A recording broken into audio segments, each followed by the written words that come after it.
Alors ce qui est clair, c'est que la victoire à Monaco a vraiment remis l'OL dans le coup dans cette course à la Ligue des Champions. Parce que là, aujourd'hui, il y avait quand même une première mi-temps piège. Il y a 0-0, il ne se passe pas grand-chose, manque de rythme. L'OL est privé de 4 titulaires quand même. Denayer, Marcelo, Cacré, Memphis, suspendus ou blessés. Et on les voyait pas bien. Et finalement, c'est quand même une équipe qui est capable, avec beaucoup de remplaçants, de marquer 4 buts en 25 minutes seulement. Aouar est revenu, il y a un vrai bon match et une belle dynamique dans la deuxième période. Et voilà, quand on voit le calendrier en plus, l'OL a plutôt des matchs vraiment très abordables, on va dire.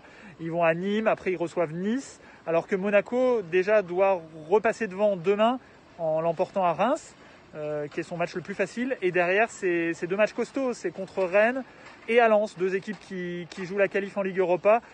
Donc ça va s'annoncer peut-être plus chaud pour l'ASM que de conserver ce point d'avance qu'ils avaient avant cette journée.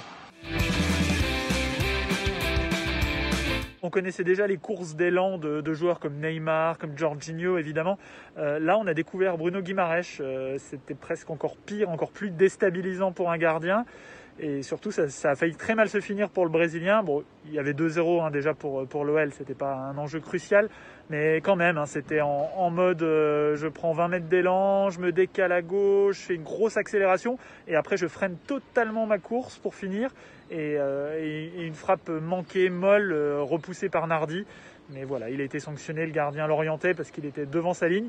Bon, ce qui est assez rigolo, c'est que Guimaraes, lui, a montré complètement sa confiance après le match, en nous disant qu'il n'avait jamais raté un penalty en carrière, qu'il les tirait depuis l'âge de 14 ans comme ça.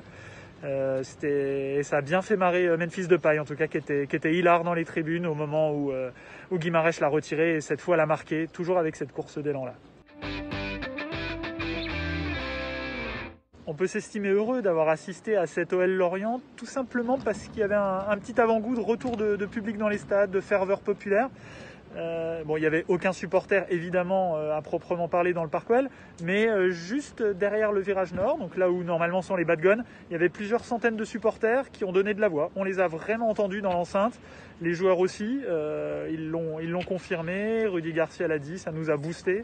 Et voilà, les joueurs tout de suite, ça a été le premier réflexe au coup de sifflet final, ont filé vers le virage nord, ont grimpé dans la tribune pour aller les saluer d'en haut, après pour les voir là sur le parvis du stade, et ça fait du bien et on a envie de dire vivement le 23 mai avec pourquoi pas le retour du public dans les stades pour la dernière journée de Ligue 1.